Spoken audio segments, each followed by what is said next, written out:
What's up, everybody, and welcome back to another episode of the JuiceBox presented by Lock City. It's Wighty again here today. Happy Wednesday. Hope everyone's having a good Wednesday afternoon, I guess now. And that you've all been cashing out with us in our premium tier on our pick of the day posts, our JuiceBox locks, our capper plays, our cheat sheets, so on and so forth. Today's going to be episode 109 this evening of the JuiceBox, which is going to be an outlook into this weekend's UFC Fight Night card.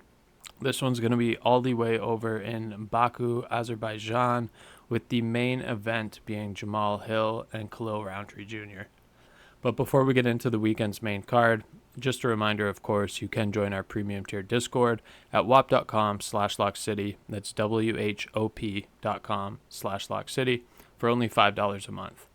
This gets you access to every cheat sheet every day across all active major sports, access to premium picks from all 9 of our pro cappers, and tons of other sport-specific and stat-specific data points on a daily basis to help you become a better sports bettor. So we do daily picks from our capper team, we have those daily projections for all active major sports, and of course we have our Lock City cheat sheets that we're running daily for a ton of different sports and a ton of different prop markets. For those of you that follow along for our UFC picks, this includes obviously our weekly Call the Card picks, which we also go over here on the podcast, our UFC best bets cheat sheet, and our capper plays from both Wighty and Muns. You can get better results paying only 16 cents a day. That's $5 a month at whop.com/lockcity, WHOP.com/lockcity. Alrighty, let's get into this one. We got 6 fights on this main card, and we'll kind of break them down. I don't have Muns with me on today's pod here. He had some family obligations that he had to tend to. So we're going to go through with my picks here on today's pod. And then when we post Call the Card, obviously we'll have both of our picks respective there. But this week you'll get my opinion. So try not to follow me on some biased picks here. Assume that a couple of them, Muns is probably going to lean the other way. And maybe wait until our Call the Card picks are out until you finalize anything. But nonetheless, I'll give you what I'm feeling for this main card. To be honest, I feel pretty good about them. And without further ado, let's get into the first one. So the first fight here is going to be Naimov and Bogdan Grad. This is going to be a fun one. 2 featherweights. Naimov comes into this one with a 12-3 overall record. He's got 5 wins by KO TKO. He's got 3 wins by submission. And he's got 4 wins by decision. He stands at 5'9". He's got a 70-inch reach. He's fighting out of Tajikistan. Well, he's from Tajikistan, but he's fighting out of Denver, Colorado. He's 4-1 in the UFC, as well as 4-1 in his last 5. Each of those last 5 have been in the UFC. And that sole loss came to Felipe Lima, where he was tapped by rear naked choke a little under a year ago, before he bounced back about 4 months ago with a decision win over Khan Altfley. Bogdan Grad, on the other hand, he's 15-2 overall as a professional, and he's 1-0 inside of the UFC. He's got 9 wins by KO TKO, he's got 3 wins by submission, and 3 wins by decision. With his 2 losses, one came from knockout in the Contender Series, and the other one was a decision loss way back in 2021, 4-ish years ago, when he fought in the Blood Fight League. He stands at 5'8". He gives up an inch in height to Naimov, and they have the exact same 70-inch reach.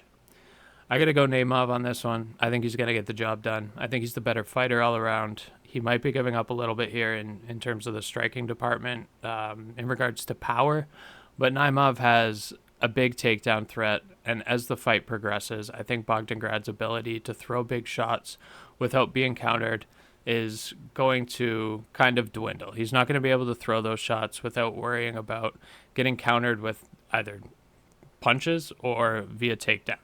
I think that Naimov's going to control this fight. If he gets takedowns, he's probably going to be able to control Bogdan Grad for minutes potentially on end, which is really going to hinder Bogdan Grad's willingness to throw those shots. I think Naimov probably has better cardio. I see Grad probably gassing out as the fight progresses with Naimov's takedown attempts. I think this is a tall task for Bogdan Grad in his second UFC fight. I think Naimov gets the job done here, probably a decision, and improves to 5-1 in the UFC. So for call the card, we're going to take Naimov here at, let's see, minus 275 as a safe play. I also like that as a parlay piece. And if we're talking methods, my lean here would be to go with Muhammad Naimov by decision at plus 175, but I don't like it. I do, though. I like this fight to go over 1.5 total rounds at minus 240 as a nice parlay piece. I think that's pretty safe. Over 1.5 rounds, fight lasting 7.5 minutes. I think that's solid. Next one up is going to be Nazim, Sadykhov, and Nikolas Motta. This is going to be a lightweight bout. Nazim Sadykhov comes into this one with a 10-1-1 overall record as a pro and a 3-0-1 record in the UFC with 3 finishes and a majority draw against Borshev. His last 10 fights date back to 2019, and in those fights he's 9-0-1 with 8 finishes and 1 decision win way back in 2020 at the CFFC. Every fight he's been in, aside from that draw since re-entering both the Contender Series and subsequently the UFC, has been a win either by knockout or by submission. He's gotten everything done inside of the distance. Sadykhov is from Azerbaijan, which you have to take into consideration here with the fights being in Baku. He stands 5'10", and he has a 69-inch reach. Nikolas Motta, on the other hand, he comes into this one with a 15-5 overall record, including a record of 3-2 and 1 no contest inside of the UFC. Both of his UFC losses have come via knockout. That was, Jim Miller and Manuel Torres. He stands at 5'9". He gives up an inch to Sadykhov in height, but he has a 70.5-inch reach advantage, so he's got an 1.5-inch reach over Sadykhov. I'm going to have to go with the first Azerbaijani on the card here and go with Nazim Sadykhov. The only advantage that I see from Motta in this fight personally is his power.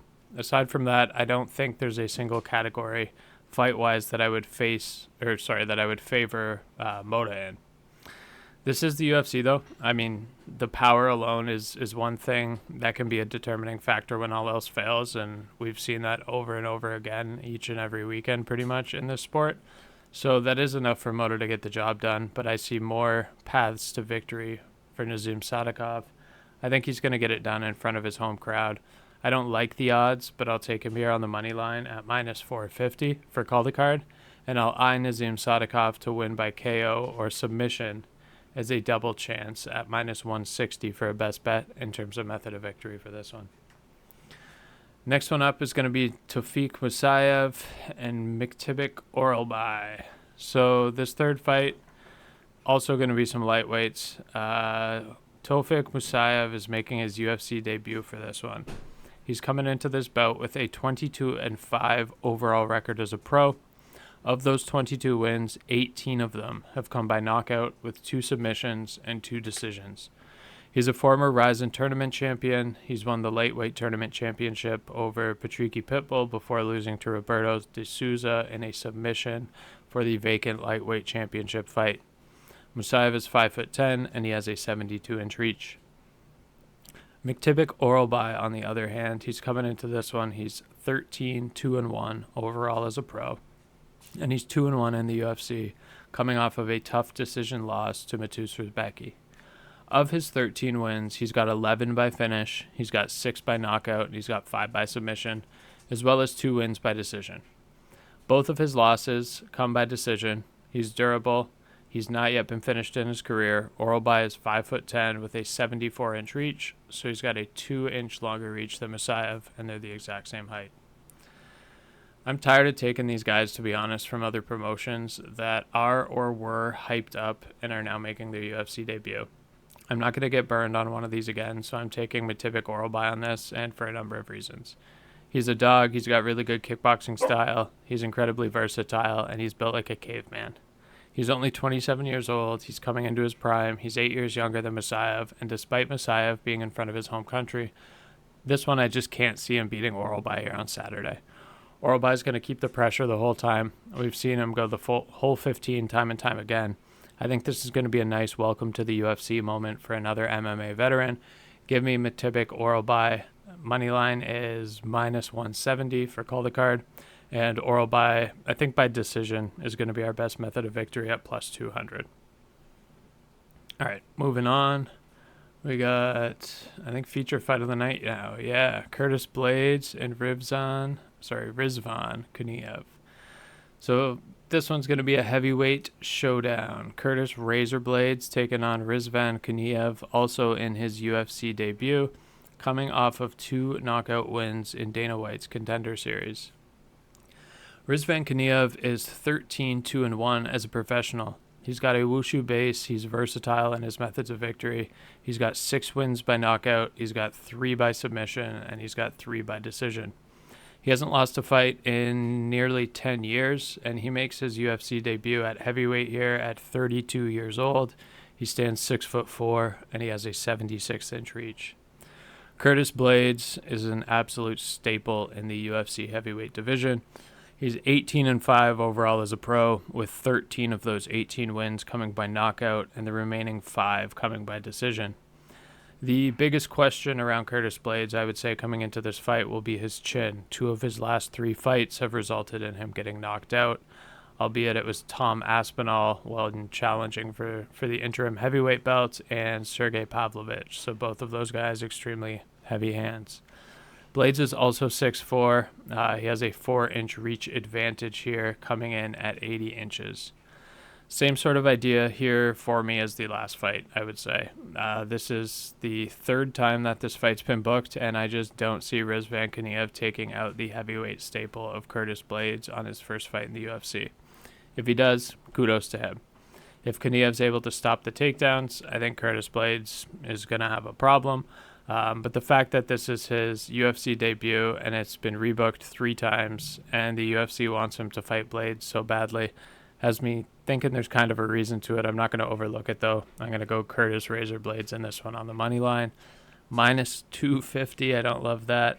And I'm taking him by KO for methods at plus 137. Next one up is going to be our co-main event.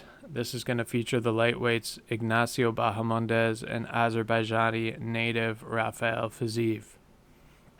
Ignacio Bahamondes comes into this one 17-5 overall with a 6-2 record in the UFC. Of his 17 wins, he has 11 wins by knockout, 2 by submission, 4 by decision. Bahamondes is incredibly tall for the 155 division. He comes in at 6'3" with a 75.5-inch reach. That is very tall for 155 pounds. He's 4-1 in his last 4, with his last 3 fights all being wins by finish, with impressive wins over Jalen Turner and Manuel Torres in there. Rafael Fiziev comes into this one with a 12-4 record overall as a professional and a 6-4 record inside of the UFC. He's now lost 3 fights in a row, 2 fights against Justin Gaethje in 2 very hard-fought decisions, and a KO loss to Mateusz Gamrot where he got injured. He's got great wins over his lightweight run, including wins over Renato Moicano, Rafael dos Anjos, Bobby King Green, and Fiziev is fighting in front of his home country, like I said here, as the co-main in the first ever UFC event hosted in Azerbaijan. He is giving up 7 inches in height in this one, and he's only 5'8", and he's giving up 4 inches in reach, coming in at only 71.5 inches. This one's a bit of a biased pick, but I am going to go with Rafael Fiziev in this one. I know he gives up a ton in terms of reach here, and he's on a 3-fight losing streak, but I think this is a picture-perfect opportunity for him to come back in front of a home crowd and get a huge win over a surging prospect. There's a lot more in this fight that I like about Fiziev than I do about Bahamondes. In addition to being the co-main on the first ever event in his home country, Fiziev is sharp. His kicks are dangerous, his striking is elite, and I think he knows that he's going to have to work on closing the gap here. Obviously, against Bahamondes, he's given up a lot of height and a lot of reach. I see Fiziev doing that effectively over the course of 3 rounds. We haven't seen Bahamondes manage distance exceptionally well, but mind you, he hasn't necessarily had to. He's able to control range, mostly just because he's 6'3", but I think Fiziev gets the slight edge here. This is by far, I would say, the closest fight on the card, and the odds reflect that. But I do think Fiziev has the edge here in terms of styles, and most definitely in front of his home crowd. I do think he should be the favorite here, so this is where we are going to find our JuiceBox Lock just because of the value on the play. I'm going to be taking Rafael Fiziev on the money line at plus 100. And for methods, I like Fiziev by decision at plus 250. But for the JuiceBox Lock, we're going to go with Rafael Fiziev money line at plus 100. Alrighty, let's move on to the main event. Main event of the evening is going to be Jamahal Hill and Khalil Rountree, an absolute banger. We have two sluggers clashing at light heavyweight here. This is the third time, again, this is the second fight on this card where it's the third time that the fight's been scheduled. This one was canceled on June 29th of last year when Rountree was temporarily suspended for banned substance use, and it was also rescheduled from April 26th of this year when Jamahal Hill withdrew. Jamahal Hill comes into this one 12-3 overall with a 6-3 record in the UFC. Aside from an arm injury in the Paul Craig fight, his only losses in his career have come to Alex Pereira and Yuri Prochazka. Both were by KO, and they were his two most recent fights. But those are two of the most talented fighters on the planet. Jamahal Hill is 6'4", and he has a 79-inch reach advantage. Khalil Rountree is 13-6 overall as a pro, including 9-6 with one no contest in the UFC. He was on a 5-fight win streak, tearing up the light heavyweight division before contending for the belt and getting knocked out by Alex Pereira last October. This will be his first appearance back in the octagon since then. He's got 9 wins by KO, 4 wins by decision, and stands at 6'1", giving up 3 inches in height to Hill, as well as a 76.5-inch reach, where he's giving up 2.5 inches to Jamahal Hill. I'm going to ride with Jamahal Hill in this one. Another close one. I think this could probably truly go either way. Both these guys at the top or near the top of the division. But I think if Jamahal Hill gets into rhythm here, like we've seen in all of his more recent fights or most recent fights, he's going to get some nice opportunities here up the middle. I don't trust Rountree's ability to counter effectively against Hill. I think we see Hill outbox Rountree in this one pretty much undoubtedly. We're going to see a lot of good back and forth. It should be pretty bloody over the course of 5 rounds like the Rountree-Pereira fight was. I just don't think Rountree has the movement that Yuri does, and he's not the stone wall that Pereira is, and I don't think he's going to be able to avoid Jamahal Hill's shots very well. Jamahal Hill is very fluent as a striker. My only concern for this one is that Rountree is going to try and beat up Jamahal Hill's legs coming off of his Achilles injury, or relatively recently. But I think Jamahal Hill's striking is going to be too quick here to ignore. The odds on this one have gotten closer despite the public leaning pretty heavily toward Rountree. Public consensus is 70% toward Rountree, but the odds keep going further and further toward Jamahal Hill, and I agree with the odds makers. I'm going to go Jamahal Hill on this one on the money line, plus 100, and I think the best method of victory here is going to be the knockout at plus 200.